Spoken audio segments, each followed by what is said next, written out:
Il bosco sacro d'Atena è avvolto dall'ombra del crepuscolo.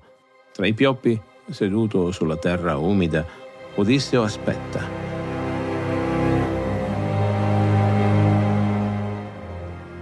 Aspetta che Nausicaa e le sue ancelle abbiano il tempo di arrivare in città, di attraversare le strade, di raggiungere la reggia. Aspetta come gli è stato detto di fare. Quanto vale l'ospitalità nel mondo greco? Tutto. È un dovere sacro, protetto da Zeus stesso con il titolo di Xenios, protettore degli stranieri. Violare le leggi dell'ospitalità significa attirare l'ira degli dei. Rispettarle può salvare una vita o cambiare un destino. Odisseo sta per mettere alla prova questo principio, sta per entrare in una città sconosciuta, presentarsi ad un re di cui non sa nulla, chiedere aiuto ad un popolo di cui conosce il nome o poco più. Ha solo le vesti che gli ha dato Nausicaa e la sua intelligenza. Grazie agli amici su TP che amano questo podcast: Giacomo, Sisifo Felice, Federica, Simone, Circe, Fabio da Singapore, Michelangelo, Alejandro e Walter. Grazie anche a Dalila, Valentina, Margherita, Emily e Giuseppe. Grazie ad Alessandro, Gioele, Mirko, Vanessa, Gimbo, Fabio, Roberto, Silvia e Serena. Infine ad Alessia, Raul, Chiara Miriam. Diventa anche tu parte di questa avventura. Supporta questo podcast andando su TP usando il link in descrizione.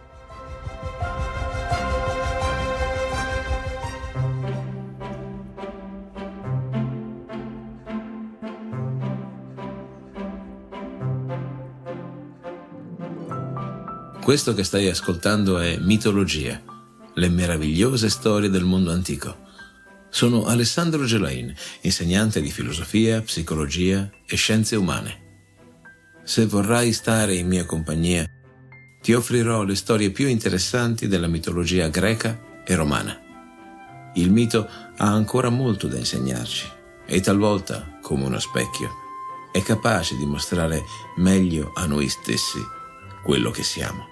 Puntata numero 247, La vita di Odisseo, episodio 10, Il re nella cenere.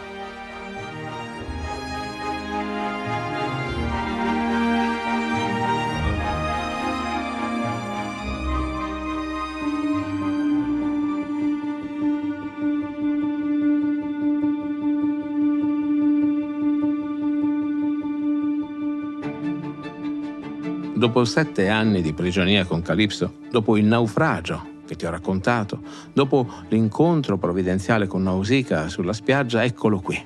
Il cielo si è fatto scuro quando Odisseo si alza dal suo riparo tra i pioppi. Ha aspettato abbastanza, è tempo di muoversi.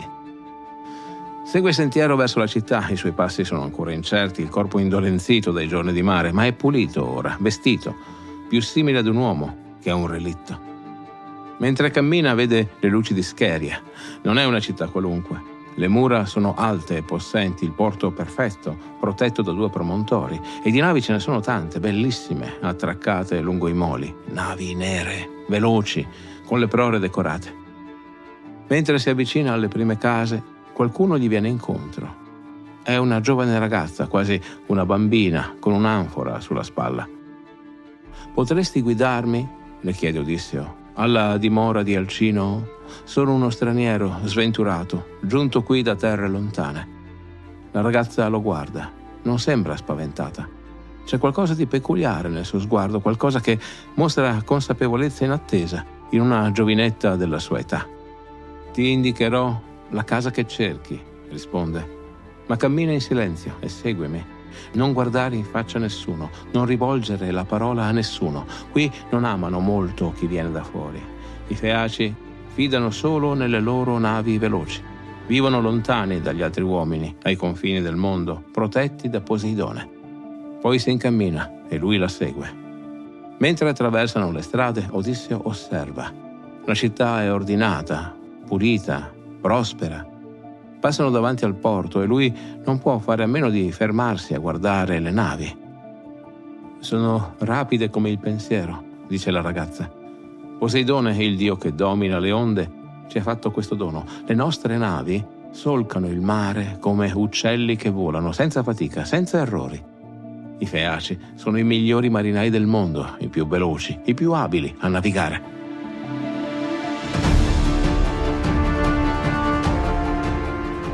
L'ironia della situazione non sfugge ad Odisseo. Lui, perseguitato da Poseidone, che cerca rifugio presso il popolo prediletto di Poseidone. Ma non ha scelta. Questa è l'unica terra dove il mare lo ha gettato.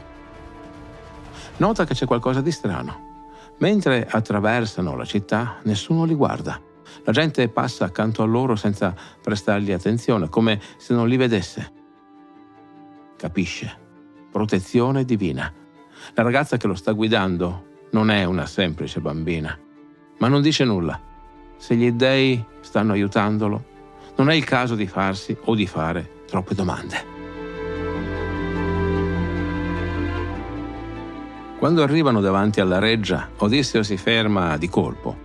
La dimora di Alcino è magnifica, le mura esterne sono di bronzo lucente, un fregio di smalto azzurro corre lungo la cima come il mare che circonda l'isola. Le porte sono d'oro, gli stipiti d'argento e sulla soglia, ai due lati, ci sono due cani vivi fatti d'oro e d'argento. Come sicuramente avrai immaginato, sono opera di Efesto, il dio metallurgo. Sono immortali, non invecchiano e custodiscono la reggia con occhi che non si chiudono mai. Come ci racconta Omero nell'Odissea, l'interno della reggia è ancora più bello. La sala è vasta, illuminata da statue di giovinetti d'oro che tengono fiaccole accese. Lungo le pareti corrono troni rivestiti di stoffe preziose. E fuori dall'atrio si apre un vasto giardino, peri, melograni, meli dai frutti lucenti, fichi dolcissimi, olivi fiorenti. Non finiscono mai di dare frutto, per tutto l'anno fioriscono. Il soffio di zefiro fa nascere alcuni frutti, mentre altri maturano. È una terra benedetta, dove non si conosce inverno né carestia. Contrasta con Itaca rocciosa e povera. Ma Odisseo pensa alla sua terra con nostalgia. La ricchezza non sostituisce la patria.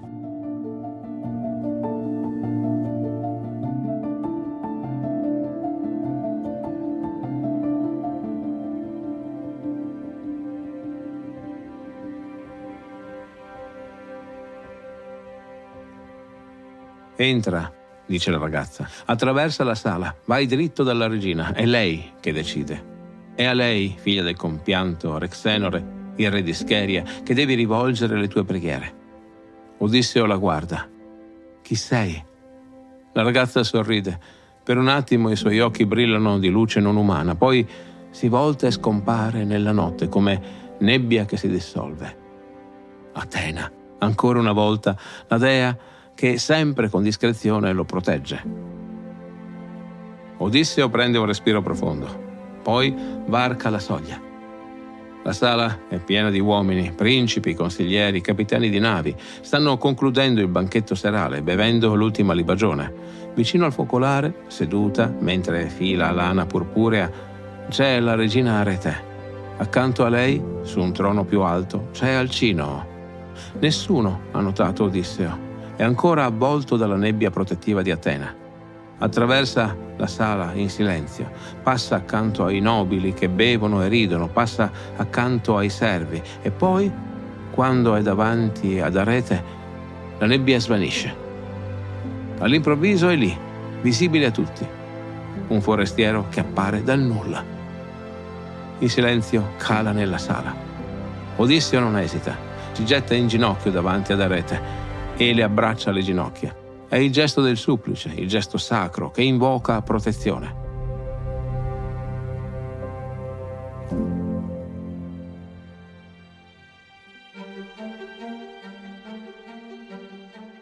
Arete, figlia del divino Rexenore, dice con voce ferma, mi getto alle tue ginocchia e a quelle di tuo marito, qui davanti a tutti questi ospiti, dopo aver patito innumerevoli sofferenze.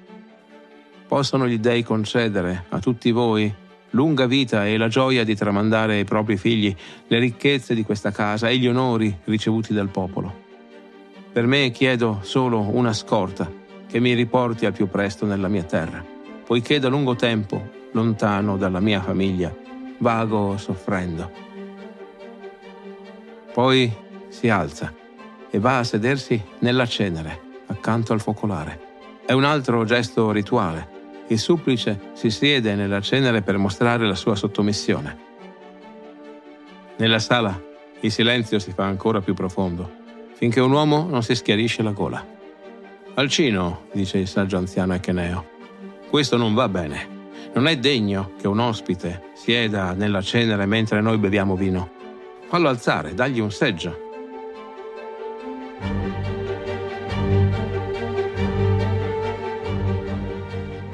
Alcino annuisce, si alza e si ferma davanti ad Odisseo. Alzati, straniero, vieni, siedi accanto a me. Fa cedere il seggio a suo figlio Laodamante. È un segno d'onore, il posto dove siede solo chi gode della massima fiducia. Alcino si alza e parla ai nobili riuniti. Principi dei Feaci, ascoltate. Ora che avete mangiato, tornate alle vostre case. Domani all'alba raccoglieremo gli anziani, festeggeremo l'ospite e offriremo splendidi sacrifici agli dei. Poi penseremo alla scorta, così che costui possa raggiungere la patria rapidamente e con gioia per quanto lontana essa sia, senza soffrire dolore alcuno prima di posare il piede sulla sua terra. Dopo subirà ciò che le Moire hanno tessuto per lui alla nascita, a meno che non sia un immortale sceso dal cielo. Allora gli dei stanno preparando qualcos'altro. Perché gli immortali si mostrano sempre a noi, visibili, quando offriamo ecatombi, e siedono accanto a noi ai banchetti. Siamo loro vicini, come i ciclopi e i giganti selvaggi.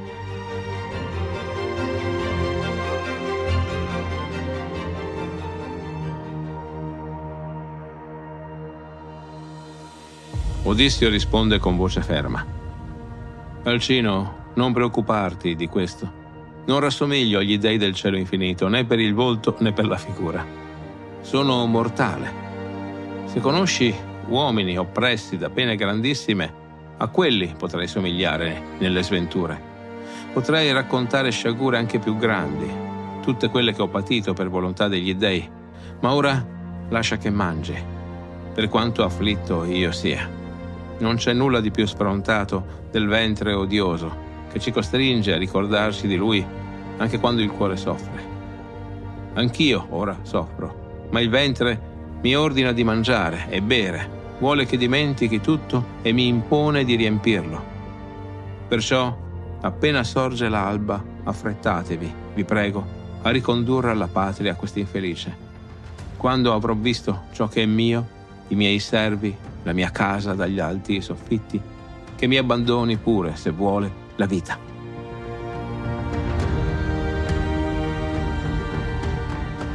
Le sue parole risuonano nella sala. C'è una determinazione assoluta in quella voce, quasi un'ossessione. Alcino lo guarda con rispetto. Domani, risponde il re, ci riuniremo in assemblea. Prepareremo una nave per riportarti in patria, ovunque essa sia. I nobili annuiscono. Poi, uno alla volta, lasciano la sala. Rimangono solo 3 persone, Alcino, Arete e Odisseo. La regina non ha parlato finora, è rimasta seduta, osservando. Ora che sono soli, finalmente parla.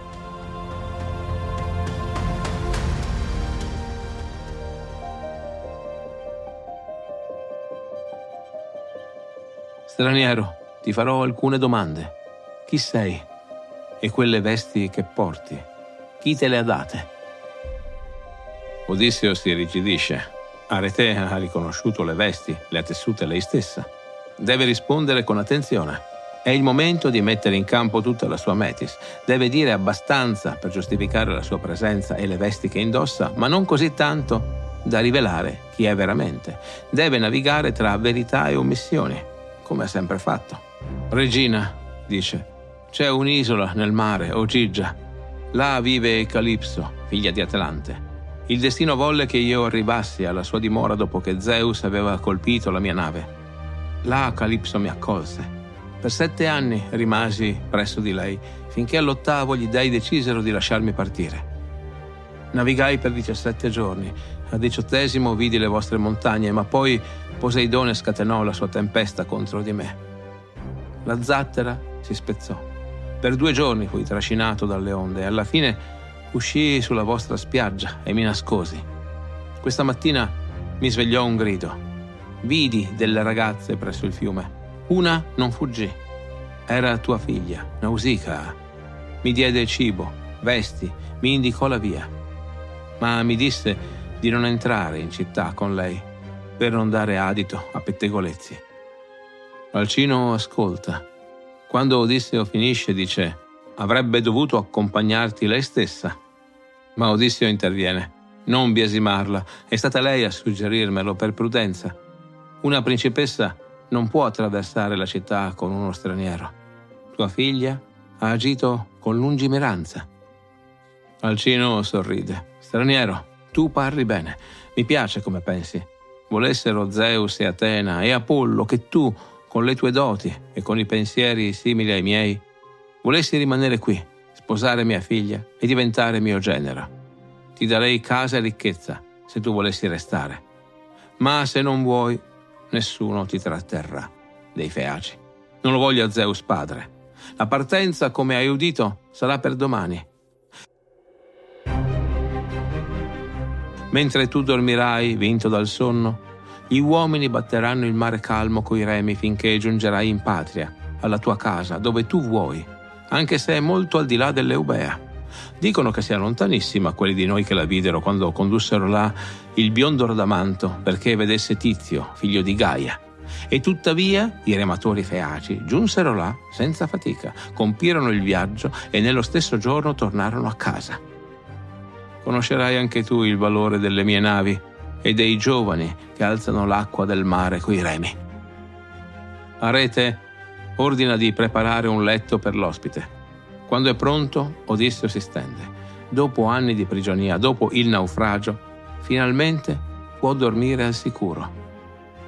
Nel palazzo anche Alcino e Arete vanno a dormire, ma il re pensa allo straniero. Chi è veramente? Ha parlato di Poseidone che lo perseguita, ma non ha ancora detto il suo nome. Eppure c'è qualcosa in lui che tradisce una grandezza passata.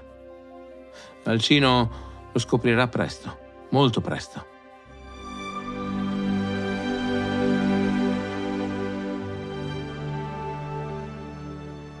Quando l'aurora si leva, Alcino è già sveglio. Esce con Odisseo verso l'agorà che si tiene presso il porto, vicino alle navi. Prima che arrivino, qualcuno sta già percorrendo la città. È una ragazza che porta un messaggio, va di casa in casa chiamando i nobili. Principi dei Feaci, recatevi all'assemblea per sapere dello straniero che è giunto alla dimora di Alcino. È simile nell'aspetto agli dei immortali. È ancora Atena, travestita da araldo. Le sue parole funzionano. In poco tempo l'agorà si riempie. Quando Alcino e Odisseo si fanno avanti, tutti li guardano. Di nuovo Atena ha operato. Odisseo sembra più alto, più robusto, ha il portamento di un guerriero. Alcino si pone al centro dell'assemblea. La sua voce risuona chiara nella piazza. Principi e consiglieri dei Feaci, ascoltate le mie parole. Questo straniero è giunto alla mia casa dopo aver errato a lungo. Non so da dove venga, se dall'Oriente o dall'Occidente, ma chiede una scorta per tornare in patria. E noi gliela daremo, come sempre abbiamo fatto per ogni ospite che ha bussato alla nostra porta. Si guarda intorno, poi continua. Trasciniamo nel mare che splende una nave nera, veloce. Scegliamo 52 giovani rematori, i migliori che abbiamo. Prepariamo tutto per la partenza. Ma prima venite a palazzo per un banchetto. Onoreremo questo ospite come si conviene e chiamate la Edo Demodoco, cui gli dei hanno donato il canto. I nobili annuiscono. Nessuno solleva obiezioni. L'ospitalità è sacra e i Feaci ne sono i custodi più zelanti. Si alzano e seguono Alcino verso il palazzo. Nel frattempo 52 giovani si dirigono verso le navi, obbedienti all'ordine del re. Odisseo li guarda. Tra poche ore loro lo riporteranno a casa, finalmente. In questo momento tutto sembra procedere normalmente. I Feaci, cari a Poseidone, fanno ciò che hanno sempre fatto. Accolgono uno straniero, gli danno conforto, lo riportano a casa, come è giusto, come Zeus vuole. Solo che questo straniero è diverso. È l'uomo che ha offeso Poseidone in modo imperdonabile. I dei, a volte, si mettono uno contro l'altro e quando gli uomini si trovano in mezzo, possono solo sperare di sopravvivere.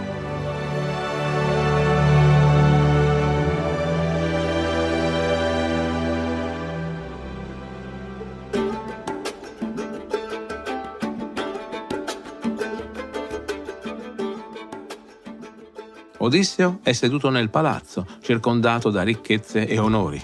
Finalmente qualcuno lo aiuterà a tornare a casa. Sorride tra sé. Lui, che ha sempre controllato ogni situazione con la sua astuzia, ora si trova completamente in balia degli altri. Non può ingannare, non può manipolare, non può architettare stratagemmi. Può solo affidarsi all'ospitalità dei Feaci e sperare. È una forma di coraggio diversa da quella che ha mostrato a Troia.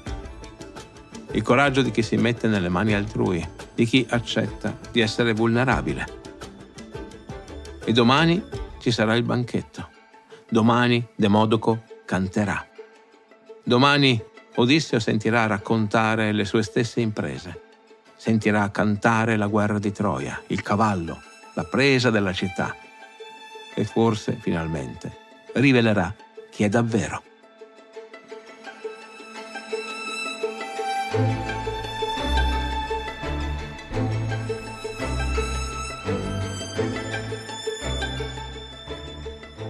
Fatti sentire, la tua voce è fondamentale per questo viaggio.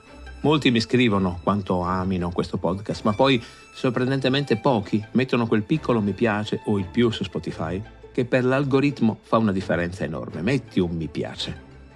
Condividi nei commenti le tue riflessioni, ogni tuo pensiero arricchisce la nostra comunità e personalmente mi aiuta molto chi mi scrive cosa gli è piaciuto e perché. A proposito, ti è piaciuto questo episodio? E suggeriscilo a chi potrebbe apprezzarlo. Non c'è gesto più sincero per far crescere insieme questo progetto. Pensa a quella persona che conosci e che ama le belle storie. Ecco, proprio lei. Falle un regalo condividendo questo o altri episodi. Iscriviti per non perdere le prossime storie che ho preparato per te. E lo sai, ne arrivano di bellissime. Vuoi essere parte ancora più attiva di questa avventura? Su TP puoi sostenere concretamente Mitologia ed accedere anche a contenuti esclusivi. Trovi il link in descrizione e ricorda, anche una semplice visita ha per me un valore immenso. Questo è Mitologia. Io sono Alessandro Gelain e ti aspetto sulla tua piattaforma d'ascolto preferita.